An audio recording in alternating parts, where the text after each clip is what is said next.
Alors, aujourd'hui, je voulais aborder le sujet de comment pratiquer l'aromathérapie ou l'olfactologie à distance.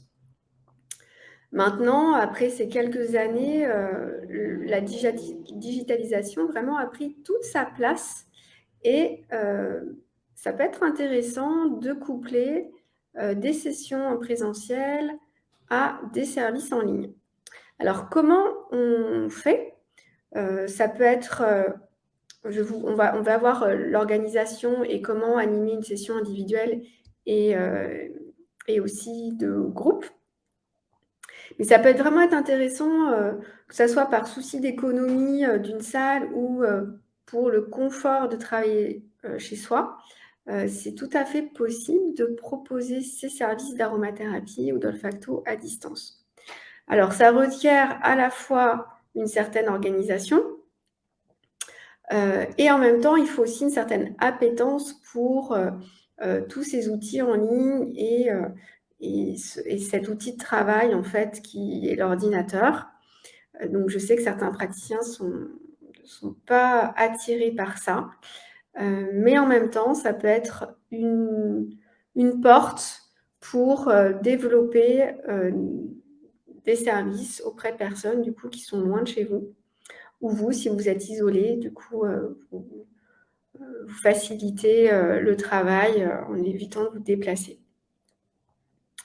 Donc au niveau organisation, il y a plusieurs choses à prendre en compte. Alors c'est vrai que le distanciel va jamais remplacer le présentiel. On a plus de ressenti dans le présentiel, donc on pourra jamais complètement faire à l'identique. Mais par contre, avec un minimum d'organisation et en se préparant bien à l'avance, il est vraiment possible de travailler efficacement et sereinement pour développer sa clientèle. La visio en direct, comme je vous le disais, elle a vraiment l'avantage de connecter des personnes qui sont loin, qui ne peuvent pas se déplacer. Et le direct, il va vraiment permettre de voir les personnes, de voir les mimiques, de voir le langage corporel et d'échanger tout à fait normalement. Donc, il peut y avoir de nombreuses interactions, même en visio, en direct. Alors, on me pose souvent la question, est-ce que l'olfaction en distance, ça fonctionne? Oui, ça fonctionne très bien. Mais ça fait 3 ans que j'anime des stages et il y a énormément de choses qui se passent, énormément de ressentis. Donc on peut tout à fait vivre de très belles expériences et faire tout un travail à distance, même en olfaction. Et puis se garder à côté des moments de partage en présentiel s'il y a vraiment besoin. Par contre, il est vrai que ça va demander un effort supplémentaire au niveau organisation et toute une organisation différente au niveau technique, notamment pour se mettre en condition. Il faut vraiment faire la part des choses entre son espace personnel et son espace de travail. Et des fois, c'est une organisation en termes de temps, juste s'organiser pour se préparer en fait à rencontrer les gens, même si c'est à travers un écran, et passer d'un espace à un autre. Et puis, ça, c'est important pour être vraiment 100% disponible à la personne qui arrive devant vous ou au groupe qui est avec vous et rester vraiment concentré devant son écran. Alors, comment on va organiser son travail en ligne? Il y a toute une organisation technique. Donc, il faut au départ, au préalable, établir avec quel outil vous allez travailler. Est-ce que c'est par Skype? Est-ce que c'est par Zoom? Est-ce que c'est par Google Meeting? Et là, il faut informer clairement les participants sur comment accéder au lien, leur envoyer le lien, éventuellement faire des rappels, s'il y a des logiciels à télécharger, s'il y a des navigateurs qui fonctionnent plus ou moins bien avec ce logiciel, et comment tout ça se coordonne et comment ça se passe. Donc, il faut aussi prévoir un petit moment pour répondre aux problématiques de connexion en amont de la séance pour vérifier que tout fonctionne bien et que tout le monde arrive à se connecter. Au niveau des outils, il existe une multitude de moyens techniques qu'il faut prendre le temps de prendre en main. Donc, ça demande aussi un petit temps de préparation. Il y a des agendas en ligne qui permettent des prises de rendez-vous et avec des envois de rappel qui vont générer des liens de connexion notamment sur Zoom avec des messages de suivi. Donc ça, c'est hyper pratique. Vous avez aussi certaines plateformes qui proposent des bases de données, enfin, je veux dire des outils en fait de rendez-vous en ligne. Et c'est des plateformes en fait qui sont des logiciels qui permettent d'intégrer vos bases de données clients avec tout un suivi en fait de vos clients. Il y a également des moyens de paiement en ligne, Stripe, PayPal, GoCardless. Il y a différentes façons de faire. Donc, souvent, les outils sont gratuits, les offres payantes sont plus intéressantes. En tout cas, ce sont des outils qui sont d'une grande aide pour alléger toute l'organisation. Parce qu'il faut vraiment prévenir toute cette organisation en amont pour que ça soit facile pour les gens d'accéder. Au niveau légal, pour la vente en ligne, il va être obligatoire de faire remplir un bon d'inscription avec des conditions générales de vente avant de demander un règlement. Et ça, bien sûr, donc c'est tous les petits détails d'organisation, mais une fois que la technique est dépassée, votre empathie, vos connaissances, vos compétences restent bien sûr intactes et ça ne vous empêche vraiment pas de travailler. Alors après, comment on va animer une session ? Comme je vous disais, c'est important de prendre le temps de bien se préparer de manière personnelle pour se mettre en condition, pour être concentré, pour être tonique, pour être prête à l'échange et être disponible à 100% aux personnes à qui on va s'adresser.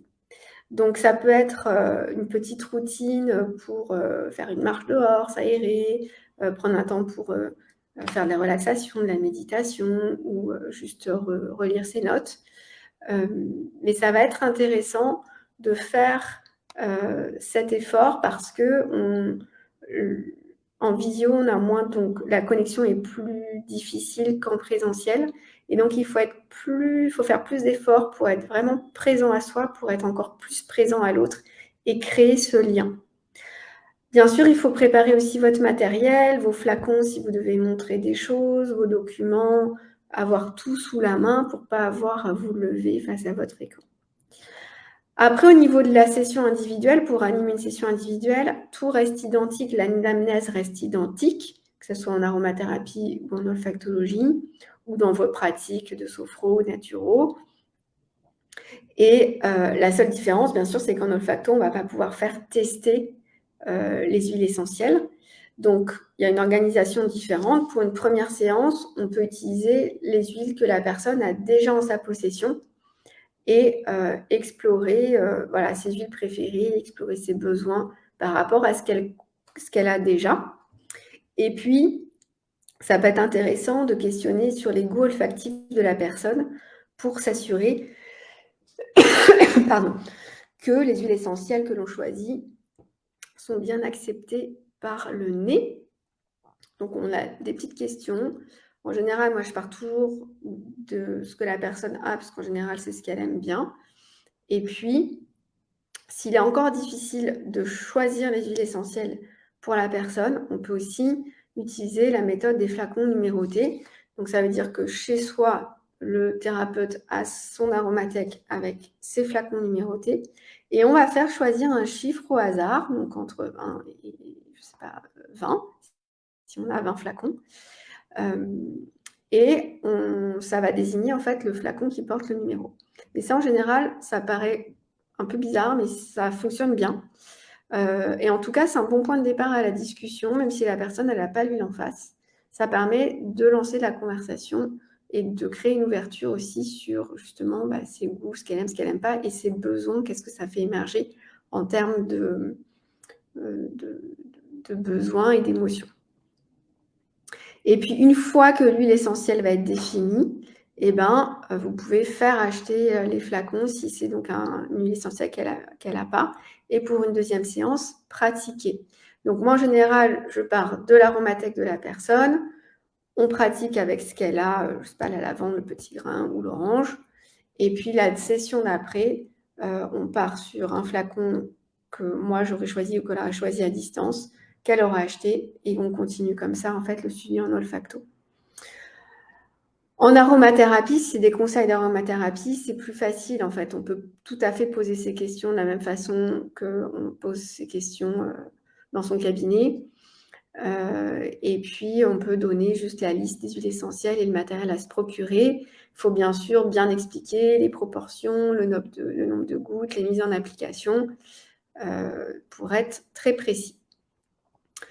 Au niveau des groupes, pour animer une session de groupe, il faut s'assurer que les personnes reçoivent bien les liens qui atterrissent souvent dans les spams ou les autres notifications.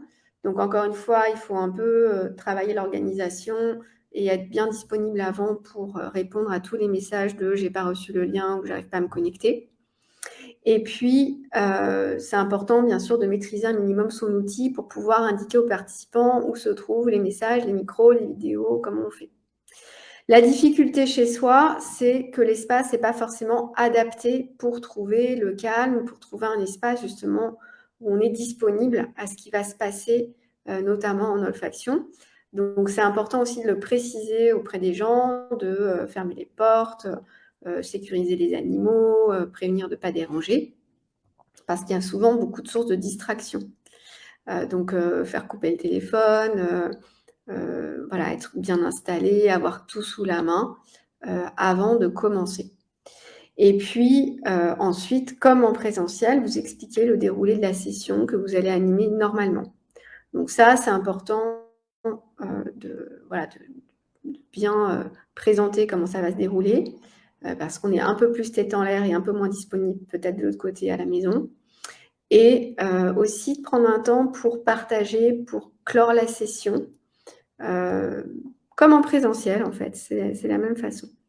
En distanciel, moi ce que je vous conseille, c'est de faire des sessions peut-être un peu plus courtes, avec plus de pauses, peut-être des pauses un peu plus longues pour pouvoir s'aérer, pour pouvoir se reposer les yeux.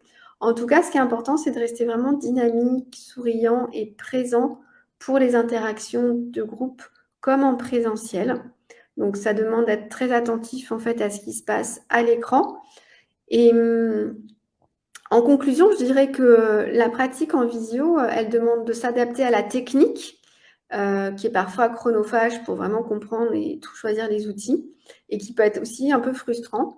Mais en même temps, elle permet vraiment de regrouper des personnes qui n'auraient pas pu se déplacer, qui sont loin, et en tout cas qui ont la même affinité pour se retrouver, en visio, à la même heure et au même endroit.